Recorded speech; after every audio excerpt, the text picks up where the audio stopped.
Ça me fait mal au cœur de voir que des femmes d'une grande valeur, d'une grande compétence, se retrouvent paralysées ou prêtes d'abandonner dans leur business parce qu'elles se sentent perdues par rapport à leur contrat d'âme, par rapport à leur mission de vie, leur mission d'âme.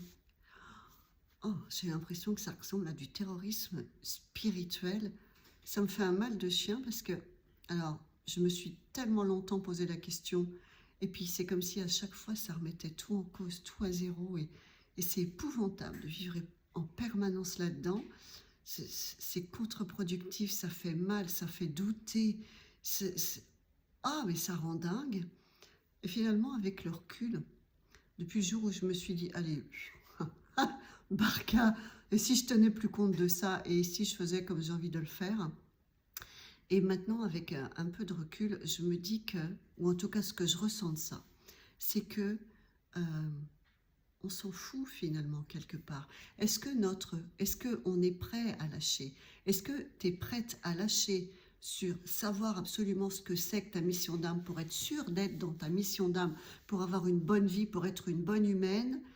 Est-ce que tu es prête à lâcher ça et à te dire, ok, tous les jours, si je pose l'intention d'être la meilleure personne que je puisse être, la version de moi gentille, douce, bienveillante, compréhensive envers moi-même et envers les autres, est-ce que finalement, c'est pas ça notre plus grande mission d'humain?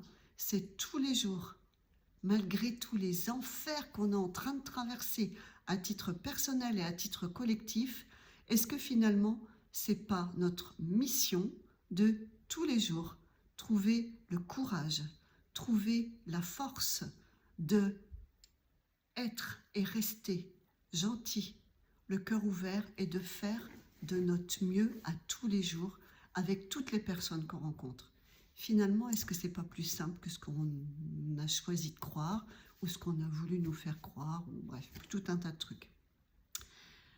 Moi, je vous invite à vous poser cette question-là parce que je trouve, pour moi, ça a été tellement libérateur. Et je me sens maintenant, je me dis que ma mission, et puis elle va changer, ma mission de vie, et comme j'ai changé une multitude de fois de job, on peut faire des formations et acquérir d'autres informations, d'autres compétences, d'autres aptitudes.